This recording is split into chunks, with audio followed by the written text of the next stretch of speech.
ஒரு நல்ல விஷயம் தொடர்ந்து கேட்குறோம், அது உள்ள போவோம், சில வேலையை செய்யும். இந்த மக்களை மாற்றும் மகத்தான பணிக்குத்தான் சொற்பொழிவு பேச்சு எல்லாமே தொடங்குனாங்க. சார் மொத்தமா மாத்திர முடியாது, ஆனா ட்ரையல் நடந்துகிட்டே இருக்கும். ஒரு உதாரணம் சொல்ற பாருங்க. முதல்ல ஒரு 15 வருஷத்துக்கு முன்னாடி டயபெட்டிக் அவேர்னஸ் ப்ரோக்ராம் ஒரு டாக்டர் கோயம்புத்தூர்ல நடத்தினார். என் ஃப்ரெண்டு டாக்டர் என்னை வந்து பேசுங்க அப்படின்னு கூப்பிட்டார். எனக்கு என்ன தெரியும்னு தெரியல, எல்லாருமே என்னை கூப்பிடுறாங்க. நான் போனேன். எனக்கு முன்னாடி டாக்டர்ஸ்லாம் பேசினாங்க.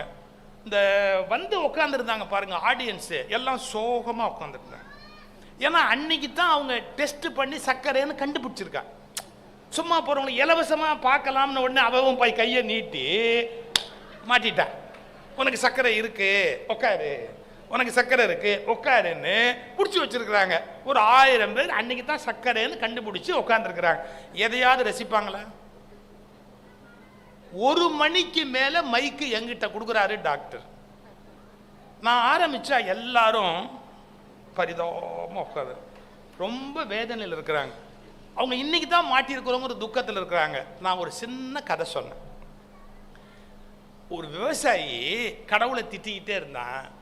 உனக்கு கண்ணே இல்லை, என்னை கவனிக்கவே இல்லை, இந்த ஊர் பண்ணையார் எவ்வளோ பிரமாதமாக இருக்கார், சௌக்கியமாக இருக்கிறாரு, ராஜா மாதிரி மகிழ்ச்சியாக இருக்காரு, நான் எவ்வளோ கஷ்டப்படுறேன் பாரு, என் துக்கம் நான் யார்கிட்ட போய் சொல்வேன்னு திட்டிக்கிட்டே இருந்தான். கடவுள் ஒரு நாள் உடனே என்ன பண்ணார், ஒரு நாள் ஒரு சவுண்டு விட்டார். டேய், கஷ்டம் இருக்குன்னு புலம்பாது, உன் கஷ்டத்தை எல்லாம் ஒரு மூட்டையாக கட்டி, உன் கஷ்டத்தை அப்படியே ஒரு மூட்டையாக கட்டி நாளைக்கு சாயங்காலம் 6 மணிக்கு கோயிலில் கொண்டாந்து போட்டுரு. இவனுக்கு ஒரே சந்தோஷம். அதே இருக்கிற எல்லா கஷ்டத்தையும் மூட்டை கட்டி போட்டுடலாம். ஆன் ஒன் கண்டிஷன், இந்த ஊரில் இருக்கிற எல்லாருக்கும் நான் அனௌன்ஸ் பண்ணுவேன், எல்லாரும் 6 மணிக்கு கஷ்டத்தை மூட்டை கட்டி கொண்டாந்து போடணும்.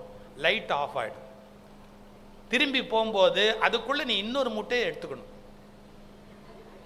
இவன் கேட்டான், ஏங்க போட்டுட்டு வரக்கூடாதா? இல்லை, இது எக்ஸ்சேஞ்ச் மேளா. ஒருத்தரை போட்டுட்டு இன்னொன்று எடுத்துட்டு தான் வரணுமே ஒழிய யாரும் போட்டுட்டு வரக்கூடாது. புரியுதா? போய் போட்டுவார். இப்போ மறுநாள் 6 மணிக்கு போனால் உள்ளே போய் பார்த்தா இருக்கிற மூட்டையிலே இவன் தான் சின்ன மூட்டை, மற்றவெல்லாம் பெருசாக இருக்கு. ஒரே ஒரு ஆள் வெறுங்கை வீசிக்கிட்டு வந்தான். இவன் கேட்டான், அண்ணே உங்களுக்கு கஷ்டமெல்லாம் ஒன்றும் இல்லையான்னா. லாரியில் வருது. இவன் பார்த்தா நாம தெரியாதனமா அந்த மூட்டையை தொட்டா எடுத்துக்கிட்டு போறதுக்கு லாரி சார்ஜே நம்ம கிட்ட இல்லையே, என்னடா அநியாயம் பண்ணிட்டோமே அப்படின்னு 6 மணிக்கு வெயிட் பண்ணா சார். லைட் ஆஃப் ஆச்சு சார், மூட்டையை போட்டான் சார், லபக்குன்னு அதே எடுத்துட்டான் சார். எடுத்து இப்படி வச்சுக்கிட்டான் அவன் பாட்டுக்கு. லைட்டு வந்த உடனே பார்த்தா எல்லாருமே அதான் பண்ணியிருக்கான். அவன் போட்டு அவன் மூட்டையே எடுத்துட்டான். இவன் கேட்டான், ஏன்னு அடுத்த மூட்டை? சும்மா இருப்பா, இதுலயாவது என்ன இருக்குன்னு தெரியும், அதுல என்னென்ன இருக்குன்னு எவனுக்கு தெரியும் அப்படின்ட்டு ஒரு உதாரணம் சொன்னான் பாருங்க. என்ன, இப்ப நமக்கு ஒரு ஆஸ்துமா இருக்குன்னு வச்சுக்கோங்க. ஆஸ்துமாங்கிற துக்கத்தை மூட்டை கட்டி போட்டு எடுத்த மூட்டையில எய்ட்ஸ் இருந்தா என்ன பண்றது? இப்ப நீங்க சிரிச்சீங்கல்ல, எல்லாருமே அப்ப சிரிச்சாங்க. நமக்கு சக்கரை வந்துருச்சேன்னு அவங்க கவலையில் இருக்காங்க.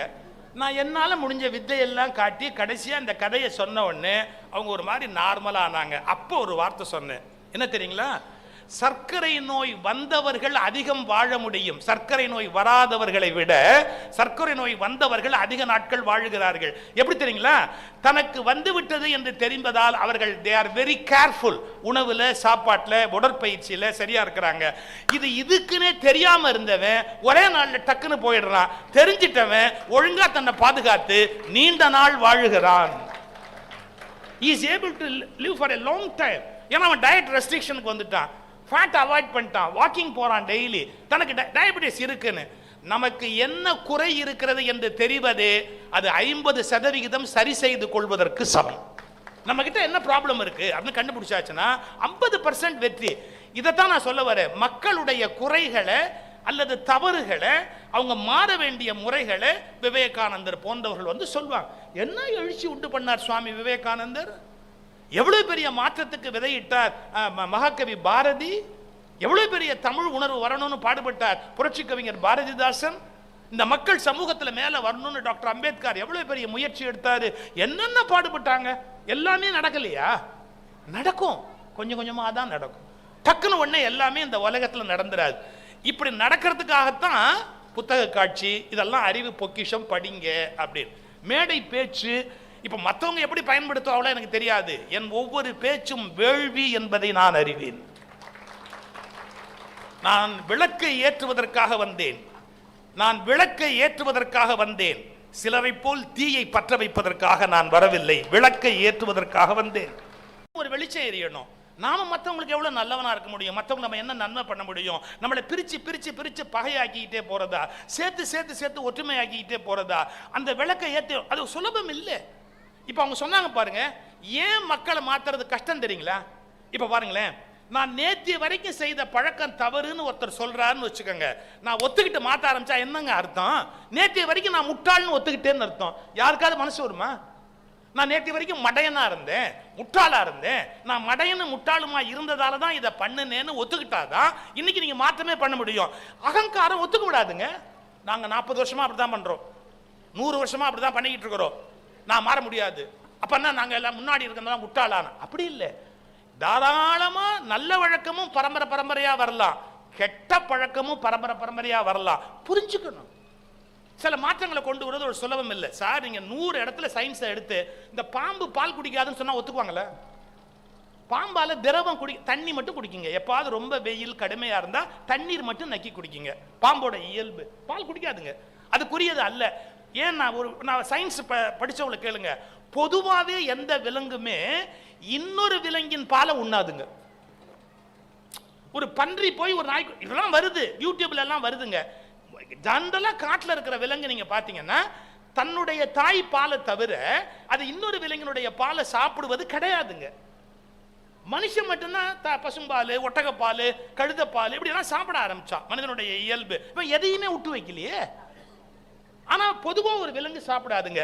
இப்ப சாப்பிடுது. அதையும் நான் யூடியூப்ல பாக்குறேன். பன்னிக்குட்டி போய் பசுமாடு கிட்ட மடியில பால் குடிக்குது. 90% எந்த விலங்குமே இன்னொரு விலங்கோட பால் சாப்பிடாது. இது பேசிக் சயின்ஸ். அடுத்தது, நீங்க லிக்விட் சாப்பிடணும்னா இந்த நாக்கு இருக்கு இல்லையா, பிளவு இருக்கக்கூடாது. திக்கா ஒன்னா இருந்தாதான் நக்கி நாய் அப்படி பாலை குடிக்குது பாருங்க. இந்த நாக்கு இருந்தாதான். பாம்புக்கு நாக்கு பிளந்து இருக்கும், ரெட்டையா இருக்கும். அதனால ஒரு திரவத்தை நக்கி சாப்பிட முடியாது ஒரு பாம்பால. ஆனா யாராவது ஒத்துக்குவோமா? பாம்புக்கு பால் வாத்த மாதிரின்னு பழமொழி எழுதி வச்சிருக்கோம். எத்தனையோ படங்கள்ல நம்ம MS விஸ்வநாதன் மியூசிக் போட்டு எல்லார் ஈஸ்வரி பாடி அதெல்லாம் பிரமாதம் பண்ணி வச்சிருக்கிறோம். நம்ம மைண்ட் அதை அக்செப்ட் பண்ணாது. இப்ப நான் என்னுடைய நோக்கம் யாரையும் கிரிட்டிசைஸ் பண்றதுக்கு இல்ல. there must be a stage. என்னைக்காவது ஒரு நாள் awakening, awareness, ஒரு விதமான விழிப்பு. எதுக்காக வள்ளலார் சொன்னார் விழித்திரு? ஐயா, வள்ளலார் இந்த பூமிக்கு வர்றாரு. பூமியில என்னென்ன இருந்தது? சாதியிலே, மதங்களிலே, சமய சண்டையிலே, ஆதியிலே அபிமானித்து அலைகின்ற உலகீர் கேட்கிறார். என்னடா உங்க ஜாதியை வச்சு என்னடா பண்ண போறீங்க? உங்க ரிலிஜனை வச்சு என்னடா பண்ண போறீங்க? சண்டை போட்டுக்கிட்டே இருக்க போறீங்களா? வள்ளலார் கோபத்துல சொல்றார், ஆதியிலே அபிமானித்து அலைகின்ற உலகீர் அப்படின்னார். சுலபம் இல்ல. வள்ளலார் நினைச்ச அளவுக்கு ஜெயிக்க முடியல. ஆனா அப்படி ஒருத்தர் வரலன்னா 10 பேர் கூட மாறி இருக்க மாட்டானே, ஒரு 15 பேராவது மாறி இருக்கிறானே. அந்த வள்ளலார் ஒரு மிகப்பெரிய வேதாத்ரி மகரிஷியை உருவாக்கிட்டாரு. வேதாத்ரி மகரிஷியால இன்னைக்கு 1000 பேர் உருவாயிட்டானே. அந்த வள்ளலாரால எத்தனை பேருடைய வாழ்க்கைக்குள்ள ஒண்ணு இல்ல சார், அசைவம் சாப்பிட்டு கொண்டிருந்த எத்தனையோ பேர் வள்ளலாரால் சைவ உணவுக்கு மாறி இருக்கிறாங்களே. அவர் அவ்வளவு பெரிய சாதனை இந்த உலகத்துல பண்ணாரு. அவரால் இன்ஃப்ளூயன்ஸ் பண்ண முடிஞ்சது. 100% சக்சஸ் பாசிபிள் இல்லை. 100% யாரால சக்சஸா இருக்க முடியாது. பட் விடா முயற்சியோட பண்ணிக்கிட்டே இருப்போம். ஓரளவு சக்சஸ் ஆகலாம், ஓரளவு சக்சஸ் ஆகாமையும் போலாம். இப்ப நான் ஒரு ஆச்சரியமான விஷயம் சொல்லட்டுமா? ஒரு அழகான ஆங்கில பொன்மொழி இருக்கு. Success is a national highways அப்படின்னா. இப்போ தேசிய நெடுஞ்சாலைன்னு ஒன்று இருக்கு. அது சொல்லு நீங்க ஏறி மிதிச்சிங்கன்னா, அப்படி திருச்சியில் ரோட்ல நீங்க மிதிச்சிங்கன்னா மெட்ராஸ் போற வரைக்கும் 3 மணி நேரத்தில் போயிடலாம் இல்லையா? National highways. உங்களால எப்போ போக முடியாம போகும்? Work going on, take diversion. அப்போ உங்க காரை பிரேக் போட்டு லொடக்கு லொடக்கு லொடக்கு லொடக்குன்னு சைடில் இப்படி போய் திரும்பி அப்படி போய் மறுபடியும் மெயின் ரோடு பிடிச்சா 100 கிலோமீட்டர் வேகத்தில் போவோம். அப்புறம் bridge under construction, take diversion, ஒன்று இப்படி போவோம். எவன் கண்டுபிடிச்சான்னு தெரியல சார், அழகா இருக்கா. Success is a national highways but it is always under construction. It is always under construction. It never ends. வெற்றி என்பது நெடுஞ்சாலையை போல, ஆனால் எப்போதும் அது கட்டப்பட்டு கொண்டே இருக்குமே ஒழிய அது முடிவடையவே முடிவடையாது. லைஃபோட basic principle. So you have to take diversion. உங்க ஸ்பீடை மெயின்டைன் பண்ண முடியாது. டைவர்ஷன்ல கொடுக்க தான் போகணும். காந்தின்னு ஒருத்த மனுஷன் அந்த நேரத்தில் எவ்வளவு பெரிய சார். இன்னைக்கு காந்தியை கேவலமா பேசுறது பல பேருக்கு தேன் குடிச்ச மாதிரி இருக்கு சார். ஏன் காந்திய மாதிரி ஒரு மனுஷன் அந்த காலத்தில் போராடி ஜெயிச்சு காட்டியிருக்க வேண்டியது தானே. இன்னைக்கு நீங்க எல்லாம் காந்தி யார் வேணாலும் பேசலாம். அன்னைக்கு காந்திங்கிற ஒத்த மனுஷன் நின்ற மாதிரி ஒருத்த நிக்க முடியுமா யாராவது போய்? இன்னைக்கு அவர் விமர்சனம் பண்றதும் கேலி பண்றதும் அவர் ஒண்ணு கையால் ஆகாத மாதிரி பேசுறதும் இன்னைக்கு நமக்கு சுலபம். ஆனா அன்னைக்கு அந்த துப்பாக்கியும் பீரங்கியும் எதிர்த்துக்கிட்டு சட்டை போடாம ஒரு கிழவன் நின்னானே, அவனுடைய மானத்துக்கு முன்னால இந்த நாடு மண்டிட்டு கும்பிடணும். அது மாதிரி ஒரு தலைவன் கிடைப்பான உலகத்துக்கு? அவர்கிட்ட மிஸ்டேக் இல்லைன்னு நான் சொல்ல மாட்டேன். நீங்க ஹிஸ்டரி எடுத்து அனலைஸ் பண்ணீங்கன்னா எல்லா தலைவர்களும் தவறு செய்திருக்கிறார்கள். நீங்க வரலாறு எடுத்து படிச்சு பார்த்தீங்கன்னா மிஸ்டேக் செய்யாத தலைவனே கிடையாது. ஆனா ஒண்ணு புரிஞ்சுக்கணும், உள்நோக்கத்தோடு தவறு செய்ததல்ல, இந்த தேசத்தை காப்பாற்ற வேண்டும் என்ற அக்கறையோடு அவருடைய இன்டெகிரிட்டின்னு ஒன்று இருக்கு பாருங்க, அதை டவுட் பண்ண முடியாது. காந்தியோட இன்டெகிரிட்டியை டவுட் பண்ண முடியுமா யாராவது? நிறைய ஒரு விமர்சனம் பண்ணலாம். ஓஷோ கூட காந்தி கேலி பண்ணுவார், எவ்வளோ பண்ணுவார். பட் த இன்டெகிரிட்டி, காந்தியோட இன்டெகிரிட்டியை டவுட் பண்ண முடியாது. இந்த நாட்டில் யோசிச்சு பாருங்க சார், உப்பு சத்தியாகிரகம் நடந்தது. போவான் சார், போலீஸ்கார் லத்தியால் அடிப்பார் சார், அடி வாங்கிட்டு பேசாம வந்து உட்காரணும். எதிர்த்து யாரும் ஒன்றும் பண்ணக்கூடாது. ஒத்தொத்தரா போய் அடி வாங்கணும், திரும்பி வந்து உட்காரணும், வந்தே மாதரம் அப்படிங்கணும். இது அவ்வளவு யாரால் நடந்தது? காந்தி என்ற ஒற்றை மனிதன் கொடுத்த உணர்ச்சி நெருப்பால் இந்தியா இத்தனை பெரிய ஒரு போராட்டத்தை நடத்த முடிஞ்சது. எடுத்த உடனே சக்சஸ் ஆகாது. ஜெயிச்சிட முடியுமா என்ன? எல்லாத்தையும் ஜெயிச்சிட முடியுமா என்ன? முடியாது. பலவிதமான கஷ்டங்கள், பலவிதமான வேதனைகள் இந்த உலகத்தில். சார், பிரிட்டிஷ் பார்லிமெண்ட்ல சர்ச்சில் சொன்னார். என்ன சொன்னார் தெரியுங்களா? காந்தி என்ற ஒற்றை மனிதனை எதிர்க்கட்சிக்காரன் கேட்கிறான். Is after all a single man without any arms and ammunitions. எந்த ஆயுதமும் இல்லாம நிக்கிறான். அவனை வீழ்த்துறதுல உனக்கு என்ன பெரிய கஷ்டம்னு சர்ச்சில் கேட்டாங்க. சர்ச்சில் சொன்னார், உண்மை, அவர் எந்த ஆயுதங்களையும் கையில் எடுத்துக்கொண்டு போராடவில்லை, ஆனால் சத்தியம் என்ற ஆயுதத்தை கையில் வைத்திருக்கிறான் மனிதன். சொல்லிட்டு எதிர்க்கட்சியை பார்த்து சொன்னாரு, சத்தியம் என்ற ஆயுதத்தை வீழ்த்துகிற ஆயுதம் இன்னும் கண்டுபிடிக்கப்படவில்லை என்பதை நண்பருக்கு சொல்லிக் கொள்கிறேன். அவர் என்ன சொன்னாரு? India is my country, it is not your country. Get out. இது ஓ நாடு இல்லடா, ஏன் நாடு. இவ்வளவுதான் காந்தி சொல்லி கொடுத்தது. ஏன் நாடு, ஓ நாடு இல்ல, வெளியே போ. இப்போ அது சத்தியம். அந்த சத்தியத்தை விட வலிமையான ஆயுதம் இந்த உலகத்துல இல்லை அப்படின்னு அவருடைய அந்த கனவு பிராக்டிக்கலா நனவுக்கு வந்துதா வரலையா? வந்தது. அதெல்லாம் எது சாதிக்கும்? பேச்சு, எழுத்துங்கிற அந்த சிந்தனை தான். இப்போ புத்தக கண்காட்சி இருக்கு, எத்தனை புத்தகங்கள், எவ்வளவு பெரிய கார்ல் மார்க்ஸுடைய தாஸ் கேபிட்டல் பண்ண அற்புதம், காந்தியை மாற்றி அமைத்த டால்ஸ்டாயினுடைய புத்தகம் எவ்வளவு பெரிய மாற்றங்களை உண்டு பண்ணியிருக்கு. ஒருத்தர் எழுதுனா சார், அரசாங்கங்கள் சில சமயத்தில் புத்தகங்களை தடை பண்ணுவாங்க. பிரிட்டிஷ் ஆட்சியில் நிறைய புத்தகம் தடை பண்ணப்பட்டது. பிரெஞ்சு புரட்சி காலத்தில் சில புத்தகங்கள் அந்த நாட்டில் தடை பண்ணப்பட்டது. நல்லா யோசிச்சுக்கோங்க, எவ்வளவு தடை பண்ணாலும் கடைசியா என்ன நடந்திருக்குன்னு ஒருத்தன் வரலாறு எழுதுனா, எத்தனையோ அரசாங்கங்கள் எத்தனையோ புத்தகங்களை தடை செய்திருக்கின்றன. ஆனால் பின்னாளில் அரசாங்கங்கள் தான் காணாமல் போனவே ஒழிய புத்தகங்கள் இன்னும் உயிரோடு இருக்கின்றன. ஒரு புத்தகத்தை தடை பண்ணும் ஒரு அரசாங்கம் காணாம போயிடும், ஆனா அந்த புத்தகம் உயிரோடு இருக்கும். 300 வருஷம் கழிச்சு அந்த புத்தகத்தை எடுத்து ஒருத்தன் படிச்சுக்கிட்டே உட்கார்ந்துருப்பா. அந்த புத்தகம் இன்னும் உயிரோடு இருக்கு. அப்ப சிந்திக்கிற அந்த சிந்தனை, அந்த விதை, இதெல்லாம் மாறவே முடியாதது. அதனால்தான் அருமையா அந்த புத்தகத்தை பத்தி ஒரு 2 வார்த்தை பாருங்க. எதிரிகளுக்கு ரோஜா மலர், நண்பர்களுக்கு புத்தகம். நம்ம வாழ்க்கை எப்படி இருக்கணும்னா, எதிரிகளுக்கு ரோஜா மலர், நண்பர்களுக்கு புத்தகம். ஏன் புத்தகம்? பாரதியை பத்தி ஒருத்தர் ஒரு வார்த்தை எழுதினார். மகள் திருமணத்திற்கு புடவை வாங்க போய் புத்தகங்களுடன் திரும்பி வந்தவன் பாரதி. மகள் திருமணத்துக்கு புடவை வாங்க போய் புத்தகங்களோடு திரும்பி வந்தவன் பாரதி. மறந்து விடாதீர்கள், மகள் திருமணத்திற்கு புடவை வாங்கிய எந்த அப்பனையும் சிலை வைத்து கொண்டாடவில்லை. மகளுக்கு புடவை வாங்க போய் புத்தகம் வாங்கி வந்த பாரதியை இந்த நாடு இன்று வரை மறக்க முடியவில்லை. அப்ப அறிவை நேசிச்சான், அறிவை விதைக்கிறான், அறிவை இந்த மண்ணை மக்களுக்கு கொடுக்கணும் அப்படிங்கிறதுக்காக பாடுபட்டிருக்கிறான். சார், எப்படிப்பட்ட மனிதர்கள் வாழ்ந்த நாடு இதை நான் எங்க போய் படிப்பேன், எப்படி தெரிஞ்சுக்குவேன்? நான் இன்னைக்கு என்ன சொல்றேன்னு கேட்டா, பக்தி யோகத்தை விட கர்ம யோகம் முக்கியம் அப்படிங்கறத நான் முன்மொழிஞ்சு பேசுறேன். கொஞ்சம் சமயம் புரியாதவர்கள் நான் ஏதோ நாஸ்திகன் நினைச்சு என்ன விமர்சனம் பண்றாங்க. பக்தி யோகத்தை நான் எதிர்க்கல, ஆனா பக்தி யோகத்தை விட கர்ம யோகம் தான் நாட்டுக்கு தேவை, அது முன்னேறுவதற்கு அவசியம்ங்கிற கருத்தை நான் விதைச்சு பேசிக்கிட்டு இருக்கிறேன். இதை நான் சொன்னா மட்டும் போடாது சார். பாரத் ரத்னா அவார்டு கொடுக்குறாங்க. யாருக்கு தெரியுமா? CV. Raman, the greatest scientist உலகத்தினுடைய சி.வி. ராமன். ராஷ்டிரபதி பவன்ல அவருக்கு பாரத் ரத்னா விருது கொடுக்க போறாங்க. அப்ப யார்? ராஜேந்திர பிரசாத் பாபு, ராஜேந்திர பிரசாத் ஜனாதிபதி. சி.வி. ராமனுக்கு கடிதம் வந்தது, வாங்க போல. சி.வி. ராமன் வாங்க போல. பத்திரிகைக்காரங்க கேள்வி கேட்டாங்க. என்ன கேட்டாங்க தெரியுமா? நீங்க பாரத் ரத்னா விருது கொடுத்ததை வாங்க போலயே ஏன் அரசு கொடுத்த விருதை புறக்கணிச்சிட்டீங்களான்னு. அவர் சொன்னார், இந்த கேள்விக்கு பதில் சொல்லி சொல்லி என் பொறுமையே போச்சு. நான் ராஜேந்திர பிரசாத் என்னுடைய நண்பர், அவருக்கே கடிதம் எழுதியிருக்கிறேன். அவருடைய ராணுவ உதவியாளருக்கு நான் கடிதம் எழுதியிருக்கிறேன். நான் இங்க பெங்களூர்ல என்ன பண்ணிக்கிட்டு இருக்கிறேன்? பிஹெச்டி ஆய்வு மாணவர்களுக்கு கைட் பண்றேன். இந்த துறையில இன்னும் சில ஆய்வு வேண்டி இருக்குன்னு நான் கைட் பண்றேன். இப்ப எவ்வளவு அழகான வார்த்தை பாருங்க. ஒரு ஆசிரியரா இருந்து என் மாணவனுடைய கண்டுபிடிப்புக்கு உதவுறதை விட பாரத் ரத்னா வச்சு நான் ஒன்றும் பண்ண போறது இல்லைன்னு. ஒரு விருதுக்காகவோ பாராட்டுக்காகவோ பெருமைக்காகவோ நம்ம ஒரு காரியம் செய்ய முடியாது. இந்த தேசம் செழிக்கணும்னா என்ன நடக்கணும்? அதே சி.வி. ராமன் சொல்றாரு, நான் எதுக்காக பாடுபடுறேன் அப்படிங்கிறதுக்கு ஒரு காரணம் சொல்றார். இந்த தேசத்தில் அறிவியல் வளர வேண்டும். அறிவியல் வளர வேண்டும் என்றால் மூட நம்பிக்கைகள் ஒழிய வேண்டும். சி.வி. ராமனுடைய ஸ்டேட்மெண்ட். அறிவியல் வளர வேண்டும் என்றால் மூட நம்பிக்கைகள் ஒழிய வேண்டும். அந்த மனித குலம் வளர்வதற்கு அவர் கடைசியா கோபத்தில் சொல்றாரு, இன்னும் சாதி சண்டைகளையே இந்த இந்தியா விடவில்லையே, இது எப்படி வளரும் என்று எனக்கு வருத்தமாக இருக்கிறது. சி.வி. ராமனுடைய ஸ்டேட்மெண்ட். சி.வி. ராமன் என்ன மதம் அல்லது கடவுள் நம்பிக்கை இல்லாதவரா? அவர் என்ன சிந்திக்கிறாரு? இந்த நாடு இன்னும் ஒத்துமையா இருக்கணும், இன்னும் மேல போகணும்னா சாதி மத சண்டைகளை தள்ளி வச்சுட்டு மேல போறதுக்கான அறிவு இந்த மனித குலத்துக்கு வர வேண்டும் அப்படின்னு கருதுறாரு. இதெல்லாம் எதுக்கு சொல்ல வர? இதெல்லாம் நீங்க எங்க?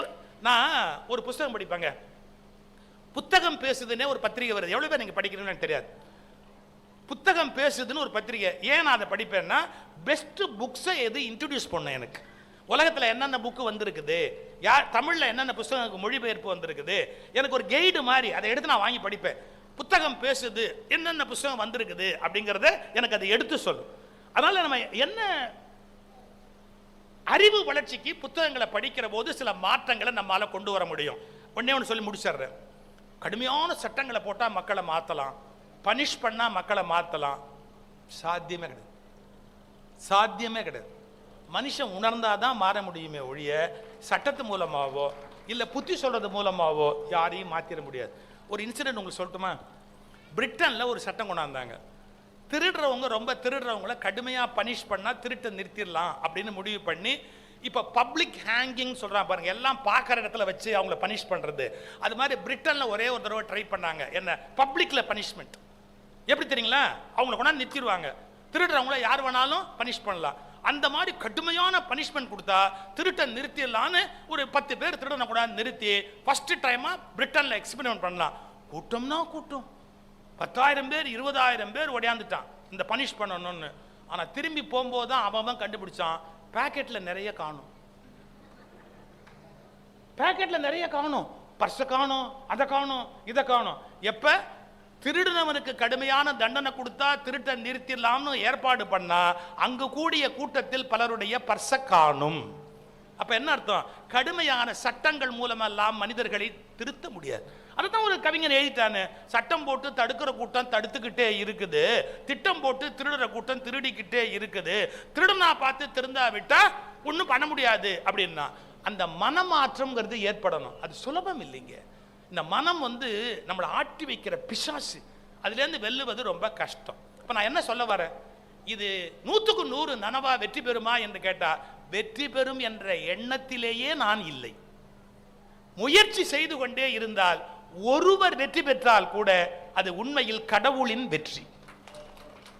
ஒருத்தர் ஜெயிக்கிறான்ல, ஒரு புத்தர் உருவாகிறான்ல, ஒரு புத்தர் மாதிரி ஒரு விவேகானந்தர் உருவாகிறான்ல, ஒரு ஞானி உருவாகிறான்ல, அவங்ககிட்ட இருந்து ஒருத்தர் வெளியில கிளம்பி புறப்படுறான்ல, அந்த விவேகானந்தர்கிட்ட இருந்து திருப்பராய்த்துறையில சித்பவானந்தான்னு ஒரு ஆள் உருவாகிறாருல்ல, ஒத்த உருவாகிறாங்கல்ல, போதும் எனக்கு. அதனால மக்களை மாற்றும் மகத்தான பணி கனவு அல்ல, மெல்ல நிறைவேறி கொண்டிருக்கிற நனவு.